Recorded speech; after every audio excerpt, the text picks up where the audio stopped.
بسم الله.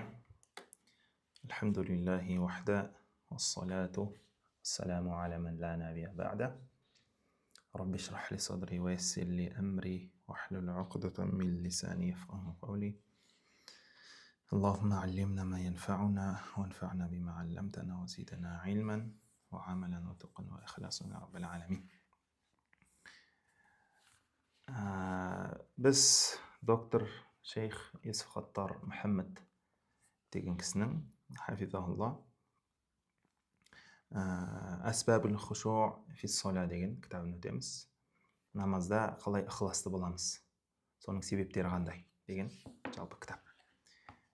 Жалпы білесіздер, мұсылман адам қияметте ең бірінші сұралатыны бұл намаз. Егер сол намазына дұрыс жауап бере алатын болса, онда одан кейінгі есебі де жеңіл болады. Хадисте келгендей, одан кейін аяттар бар.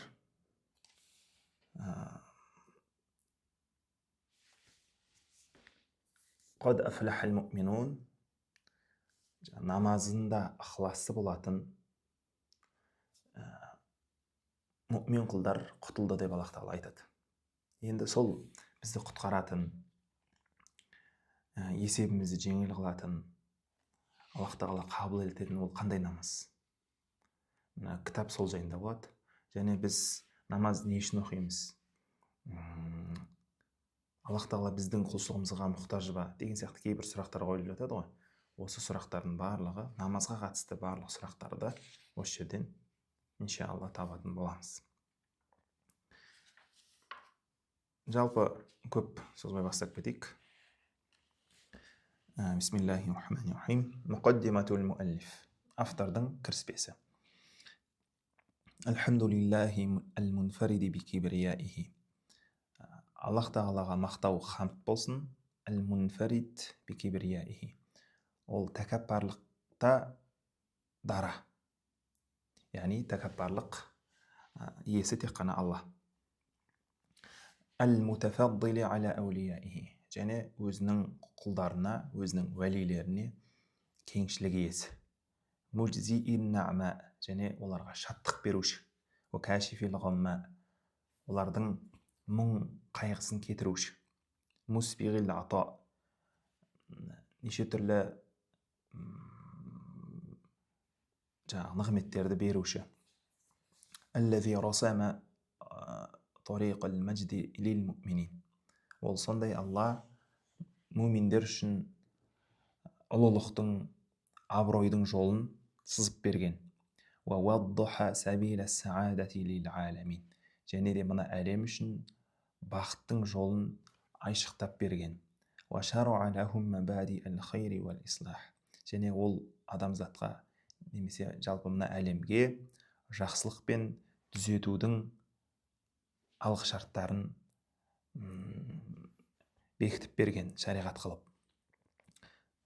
Уассалату уассаламу аля саййидина Мұхаммед. Және салауат пен сәлем болсын біздің мырзамыз Мұхаммедке саллаллаху алейхи уассалам. Ал-махсуси бикулли шарафин басиқ. Бүкіл ұлы шарапаттың иесі болған. Аллази анарад дуния бa'да заламил ғасиқ. Ол сондай пайғамбар, мына қараңғы, тас қараңғы мына әлемді, тас қараңғы мына дүниені нұрландырған сондай пайғамбар. Шынында да пайғамбарымыз саллаллаху алейхи уассалам дүниеге келмей тұрып, пайғамбарымыз саллаллаху алейхи уассалам пайғамбар болмай тұрып, әлем жалпы арабтар болсын, арабтардан басқалары болсын, баршасы қараңғылықта еді. Қандай қараңғылық десеңіз, бұл мынау бұзғыншылықтың, азғыншылықтың, күнә, неше түрлі фитналардың, неше түрлі азғындардың, азғыншылықтың былайша айтқан кезде түбіне батып кеткен еді. Пайғамбарымыз саллаллаху алейхи уассалам пайғамбар келу арқылы бірінші арабтарды, одан кейін әлемді сол қараңғылықтан шығарды десек болады иншалла. Ва аля алихи ва сахбихи садатил анам. Және оның әліне. Әлі деген бұл жердегі мақсат отбасына, ва сахбихи және сахабаларына, садатил анам, адамзаттың мырзалары болған сахабаларына, ва хумати сархил ислам, және де ислам қамалын, ислам сарайын қорғаушыларға. Бұл сөзге бүкіл мұсылмандар, жаңағы сахабалардан кейінгі бүкіл мұсылмандар, тіпті сахабалар да кіріп кетеді бұған, иә. Солар муаддихи хақаиқи дин, діннің хақиқасын баяндаушылар. Аллази хашаат қулубухум лилла, солар жүректері Алладан қорқатын. Ва тамассаку бихаблил фадилати, олар жаңағы Аллах тағаланың арқанынан, берік мықты арқанынан ұстаған еді. Ва кану дияан лил уюн, олар адамдар үшін, жалпы біздің көзіміз үшін олар жарық бола білді. Ва нуран лил қулуб, және жүректер үшін нұр бола білді. Фарадияллаху анхум, Алла олардан разы болды. Ва раду анху, және олар да Алладан разы болды. Ва ба'д. Енді осы жерге дейін жалпы Аллах тағалаға мақтау айтып, салауат айтып, енді кітапқа кіріседі. Фа инна афдала ма табхасу фихи ал-ақул ва ю'на би жам'ихи ва таснифихи ма фихи салаху ад-дарайни ма'рифату иқамати ас-салати ва асрариха. Бұл жердің жалпы мағынасы, жалпы ақылды адам жазып жүретін, ақылды адам жинайтын, ақылды адам іздейтін ең абзал нәрсе дейді. Бұл екі дүниесінде жаңағы пайдалып келетін, екі дүниесінің бақытына жеткізетін осындай пайдалы нәрселердің ең абзалы не десеңіз, ол ма'рифату иқаматис сала, ол намазды қалай дұрыс оқимыз деген білім дейді. Яғни біздің ең мұсылман адам үшін, жалпы дүние мен ақыреттің бақытын қалаған адам үшін ең артық, әрине Алланы танығаннан кейін және Аллаға жаңа куәлік бергеннен кейін ең маңызды іздейтін нәрсе, ол ілім ізденетін нәрсе, ол не? Намазды қалай дұрыс оқимын деген ілім болады деген. Уа асрариха, және сол намаздың сырлары қандай деген сияқты. Уаламма канати салату аувалал ибадат уа аъзама рукни мин арканил ислам.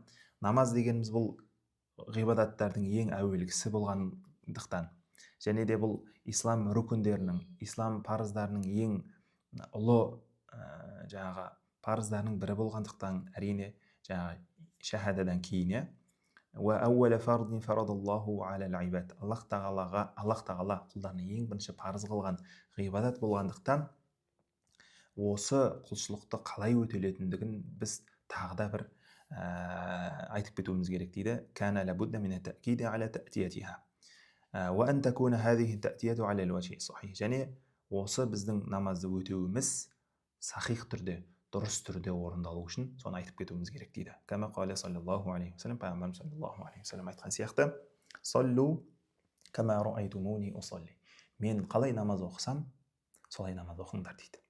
Бұл хадистен біз бірінші пайғамбарымыз саллаллаху алейхи ва саллям сыртқы жаңағы бейнесін қалай, пайғамбарымыз саллаллаху алейхи ва саллям қалай намаз оқыды, біз де солай оқимыз сыртқы формасын. Және де ішкі формасында да жүректегі болып жатқан құбылыстарға да біз не қыламыз?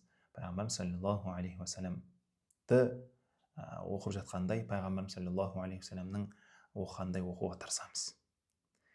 Яғни пайғамбарымыз саллаллаху алейхи ва саллям намазда қандай ықылас деді, пайғамбарымыз саллаллаху алейхи ва саллям намазда бүкіл нәрсені ұмытып кететін, тек Алланы, ақыретті ғана ойлап тұратын деген сияқты осы нәрселерді бізде пайғамбарымыз саллаллаху алейхи ва саллямға осы нәрселерде ұқсауымыз керек. Және ман'ан лин-надми яума ла янфау малун вала банун. Не үшін десек, өйткені бұл намазды дұрыс өтелуін үйренбесек біз, онда біз қиямет күнінде ешқандай мал дүние, ешқандай бала шаға пайда бермейтін күнде өкініп қалуымыз үшін, өкініп қалмас үшін үйренуіміз керек. О хатта ла юқала лана, қиямет күнінде бізге былай деп айтылып қалмас үшін, ирджи фасалли фа иннака лам тусалли, кет, қайтып оқы, сен намаз оқыған жоқсың деп бізге айтылмас үшін. Алла сақтасын. жалпы бұл негізі хадис. Хадистің бір бөлігі. Пайғамбарымыз саллаллаху алейхи вассалам мына кітапта айтылғандай, бір сахаба намаз оқуға тұрады. Намаз оқып тұрған кезде сахабаға пайғамбарымыз намаз оқып келгеннен кейін бар қайттан оқы, сен намаз оқыған жоқсың дейді. Өйткені ол кісінің намазы жаңағы кемшілік болған еді. Сондықтан пайғамбарымыз саллаллаху алейхи вассалам оның намазын құдды бір намаз оқымаған сияқты пайғамбарымыз айтты, сен намаз оқыған жоқсың деді.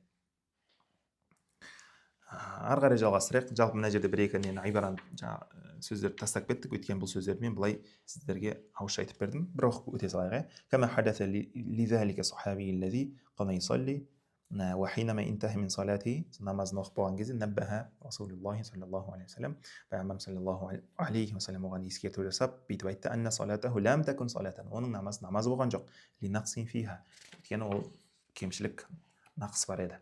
Ол намаз оқымаған сияқты деп пайғамбарымыз саллаллаху алейхи вассалам айтты. Деп. Енді жалпы намаз дегеніміз екі дүниенің бақытына жеткізетін бір жол.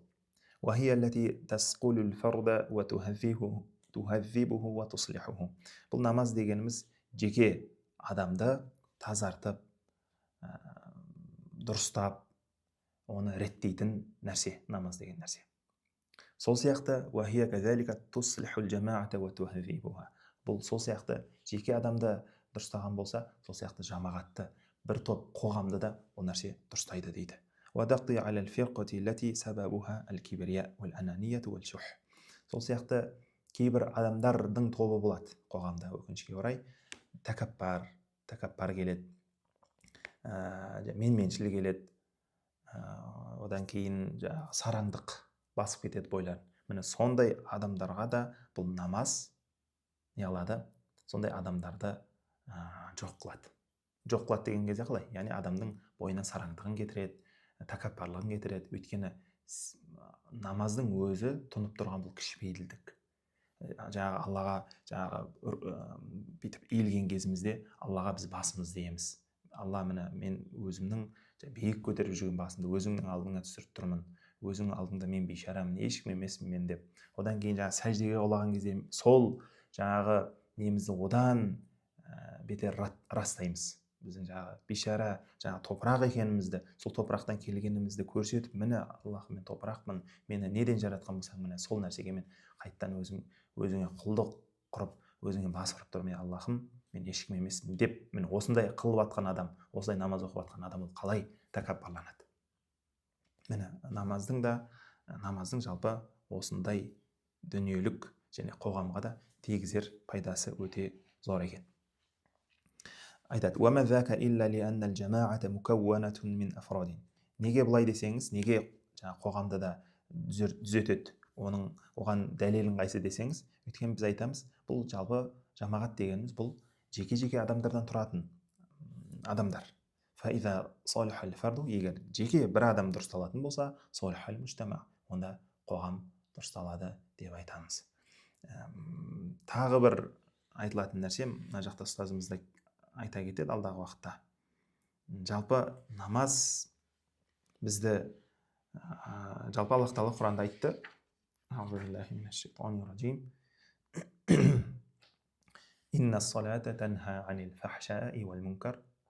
намаз бұл арсыз, жаман және күнәлі істерден тыяды деді. Бұл аят білесіздер. Енді бірақ кейбір кісілерді намазы сондай арсыздықтардан тыймай жатады. Неге десеңіз, бұл жерде проблема намаздың өзінде емес, бәлкім сол кісі, намаз оқушы кісіде. Ол кісі тиісті түрде оқыған жоқ намазын. Лайықты түрде намазын оқыған жоқ.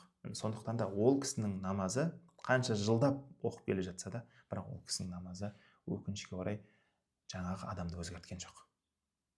Сол үшін бұл адам өз-өзіне уайымдау керек, өз-өзіне қорқу керек. Өйткені бұл намаз деген нәрсе ертең қияметте бетімізге, жүзімізге ұрылуы мүмкін. Бұл намаз ешқандай ықылас жоқ, ешқандай алланы ақыретті ойлау жоқ, тек дүниені ойлап, тек жаттығу жасағаның ғана болмаса, сенің ешқандай намазың жоқ деп айтылуы мүмкін бізге. Алла баршамызға амандық берсін, алла өзі тауфиқ берсін.